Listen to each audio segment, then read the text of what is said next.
या तेजी दिखा रहे थे और एक नया लाइफ टाइम हाई बनाया। लेकिन यहाँ अगर हम देखें तो यहाँ सिचुएशन बहुत दिखाई नहीं दे रही। ठीक है, वहीं अगर हम नेस्डैक की तरफ चले कि नेस्डैक में आखिरकार क्या दिखाई दे रहा है, तो यहाँ देखो ये डाउ जोन्स से अपोजिट तेजी दिखा रहा है। हालांकि यहाँ आधे % की तेजी है, ठीक है, अच्छी बात यहाँ पर देखने को मिल रही है।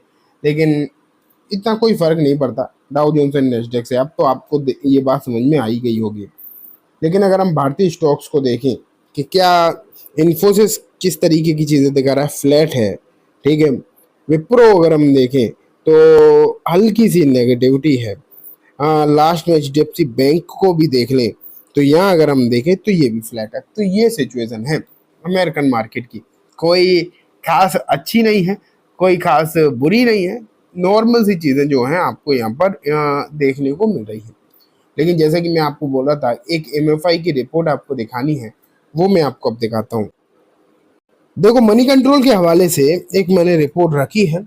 Equity fund inflow rise by 17% to 40,608 crore in June, fresh high MFI data.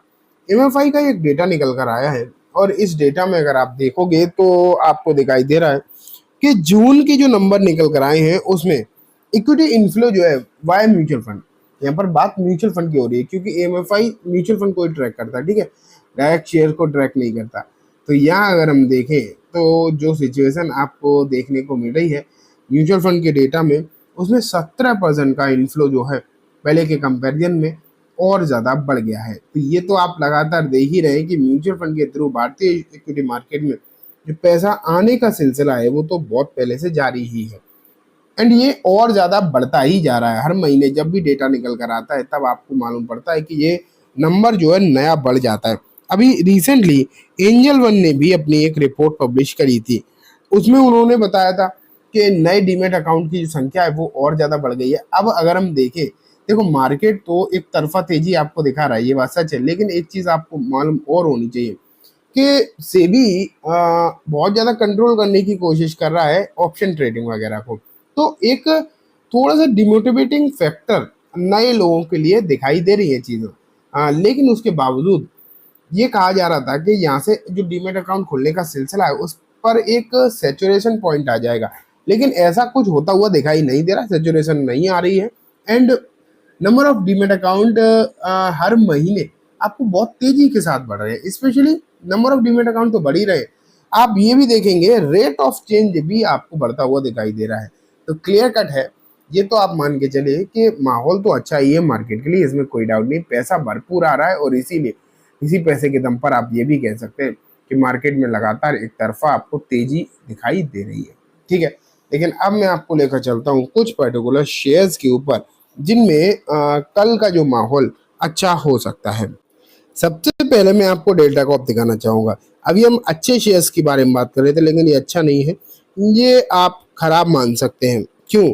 यहाँ पर इसके जो है नंबर निकल कर आए हैं एंड अगर आप देखेंगे तो इसके जो नंबर है वो ड्रास्टिकली डाउन होते हुए दिखाई दे रहे, बहुत बुरी तरीके से इसके नंबर घटते हुए दिखाई, प्रॉफिट जो है घटती हुई दिखाई दी है। यहाँ तो शो हो नहीं रहा, लेकिन इसकी जो प्रॉफिट है जिस स्पीड से घटी है उसने डेफिनेटली समस्या क्रिएट करी है इस पर्टिकुलर काउंटर के लिए एंड प्रॉफिट मैं अगर आपको बता ही दूँ 68% घटी है, 68%।